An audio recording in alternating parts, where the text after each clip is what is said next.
আমাদের বাঙালিদের ঘুরতে যাওয়ার এক অত্যন্ত প্রিয় জায়গা হলো দীপুদা। না, এই দীপুদা নতুন কোনো অফবিট জায়গা নয়। এই দীপুদা হলো দীঘা, পুরী আর দার্জিলিং। আর আজকের এই ভিডিওটা কি নিয়ে হতে চলেছে সেটা আপনারা এতক্ষণে বুঝেই গিয়েছেন। তাই আপনাদের সবাইকে ইউটিউব চ্যানেল ইনবর্ন ট্রাভেলার্সে আরও একবার স্বাগত জানাই। এই ভিডিওর মধ্যে দিয়ে আপনাদের সাথে শেয়ার করব হিন্দু ধর্মের 4 ধামের এক ধাম এই জগন্নাথ ধামের যাবতীয় তথ্য, যেমন দর্শনের সময়, মন্দিরের ইতিহাস, সমুদ্র আরতি, পতাকা উত্তোলন এবং জগন্নাথ দেবের দোল খেলা। তাই ভিডিওটি শেষ পর্যন্ত দেখতে থাকুন, আর ভালো লাগলে লাইক, কমেন্ট, শেয়ার আর সাবস্ক্রাইবটা কিন্তু অবশ্যই করে দেবেন।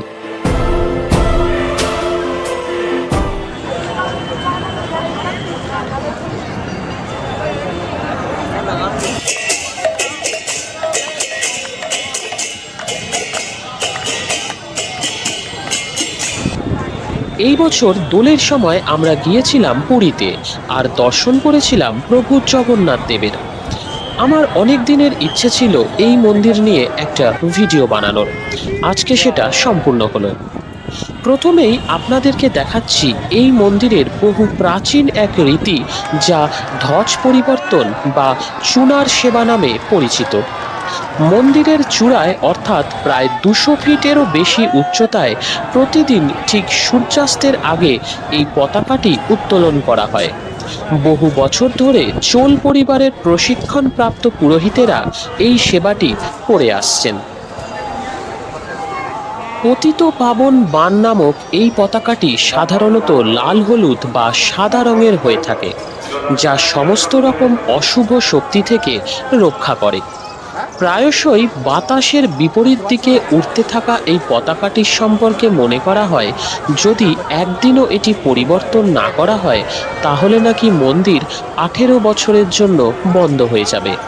তাই দীর্ঘ 800 বছরেরও বেশি সময় ধরে এই রীতিটি চলে আসছে। বেলে পাথরের তৈরি এই মন্দিরটির প্রতিষ্ঠার সাল নিয়ে নানা রকম মতভেদ আছে। সর্বপ্রথম অবন্তীর সোমবংশের রাজা ইন্দ্রদুম্ন এই পুরীতে ভগবান বিষ্ণুর অবতার প্রভু জগন্নাথ দেবকে উৎসর্গ করে একটি মন্দির প্রতিষ্ঠা করেছিলেন। বর্তমান মন্দিরটি 10ম শতকের পর থেকে পূর্ব গঙ্গা রাজবংশের প্রথম রাজা অনন্তবর্মন পুনর্নির্মাণ করেছিলেন। এই পূর্বগঙ্গা রাজবংশ এবং সূর্যবংশী রাজবংশের সময়কালে এই মন্দিরটি আরও সৌন্দর্য লাভ করেছিল।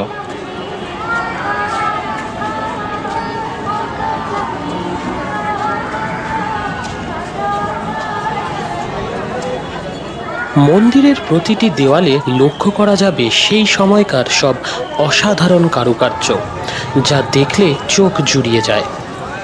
চুনার সেবা অর্থাৎ পতাকা উত্তোলনের রীতিটা দেখে আমি একবার চলে গিয়েছিলাম সমুদ্র আরতি দেখতে, যেটি প্রতিদিন সন্ধেবেলায় পুরীর স্বর্গদ্বারের কাছে সমুদ্র সৈকতে অনুষ্ঠিত হয়ে থাকে। পুরীর বর্তমান শঙ্করাচার্য 2008 সালে এই সমুদ্র আরতির সূচনা করেন। এই আরতির মধ্যে দিয়ে সমুদ্রদেবকে সম্মান জানানো হয় এবং ভূমিকে রক্ষা করার জন্য সমুদ্রদেবকে ধন্যবাদ জানানো হয়। প্রতিদিন সন্ধ্যে 6:30টার সময় পুরোহিতেরা ফুল, আগুন এবং মন্ত্র উচ্চারণের মধ্যে দিয়ে এই রীতিটি পালন করে আসেন। তবে 2008 সালে এই সমুদ্র আরতিটি শুরু হলেও সমুদ্রদেবকে সম্মান জানানোর এই রীতিটি বহু প্রাচীন বলে মনে করা হয়। চলুন এইবার এই সুন্দর আরতিটি দেখে নিই, তারপর আবার ফিরছি।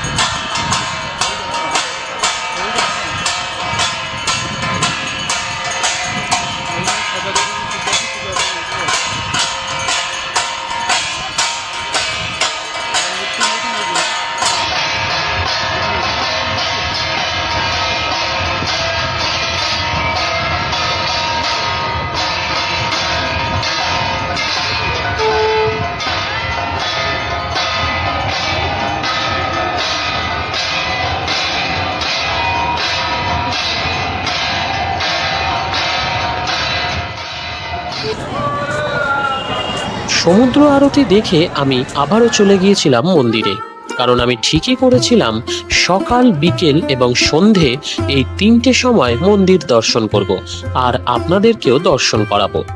সন্ধেবেলায় চারিদিকটা আলোতে অন্যরকম লাগবে পুরো। সত্যি এক এক সময় এই মন্দিরের সৌন্দর্য এক এক রকম।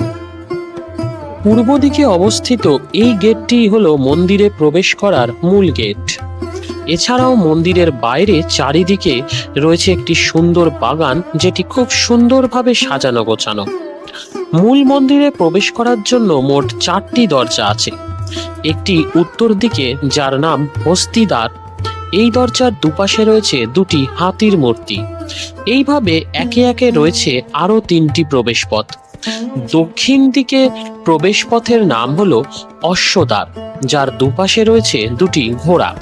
তারপর মূল গেট, যেটি একটু আগেও দেখালাম আপনাদের, পূর্ব দিকের প্রবেশপথ, যার নাম হলো সিংহদ্বার, যার 2 পাশে রয়েছে 2টি সিংহ। এবং পশ্চিম দিকের প্রবেশপথের নাম হলো ব্যাঘ্রদ্বার, যার 2 পাশে রয়েছে 2টি বাঘের মূর্তি।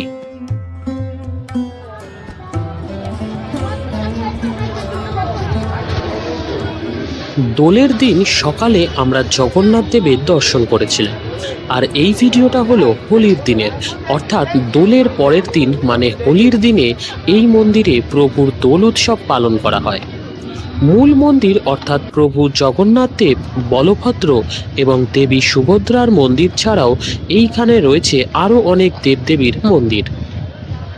জগন্নাথ দেবের দর্শনের সময় হলো প্রতিদিন সকাল 5:30 থেকে রাত 9টা পর্যন্ত।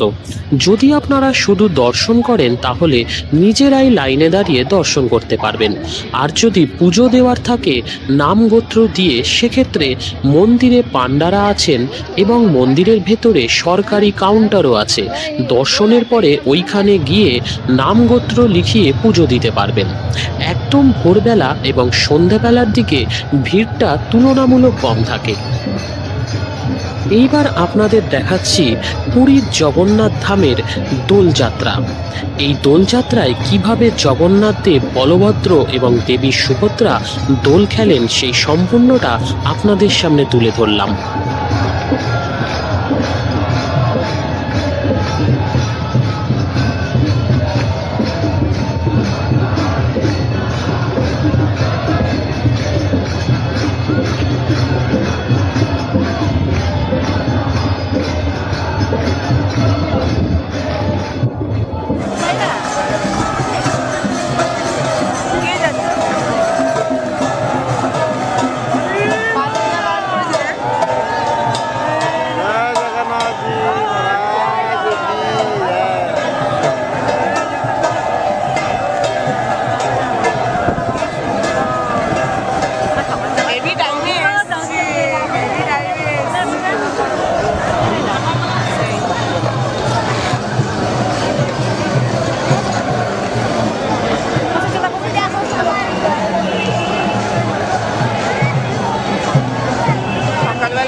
আশা করি মন্দিরের এই দোল উৎসব আপনাদের ভালো লেগেছে।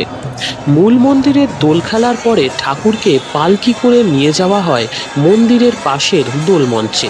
এই হলো সেই দোল মঞ্চটি।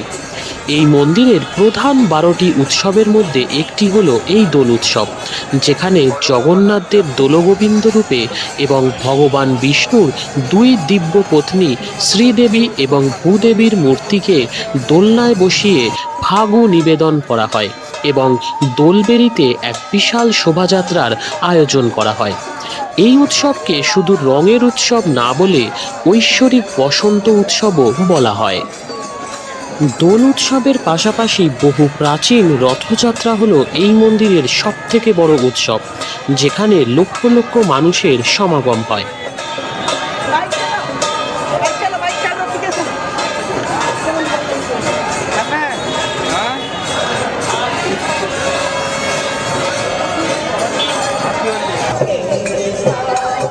কথিত আছে এই মন্দিরে নাকি 7টি গুপ্ত ঘর আছে, যেখানে মজুত আছে বহু সম্পদ। নানান ঐতিহাসিকদের মতে এই মন্দির নাকি 18 বার আক্রমণ এবং লুট করা হয়েছিল। বাতাসের বিপরীতে উড়তে থাকা পতাকা, ছায়াহীন মন্দিরের মূল চূড়া, অলৌকিক রান্নাঘর, এই সব হলো এই মন্দিরের সাথে জুড়ে থাকা সব ঐশ্বরিক ঘটনা। ঠাকুরের কয়েক সেকেন্ডের দর্শন পাওয়ার জন্য মানুষ ঘন্টার পর ঘন্টা ভক্তির সাথে অপেক্ষা করে এই মন্দির চত্বরে। ভক্তি এবং শ্রদ্ধার এক মিলনস্থল হলো এই জগন্নাথ ধাম। আজকের ভিডিওটি এই পর্যন্তই। যদি ভালো লেগে থাকে তাহলে লাইক, কমেন্ট, শেয়ার আর সাবস্ক্রাইবটা কিন্তু অবশ্যই করে দেবেন।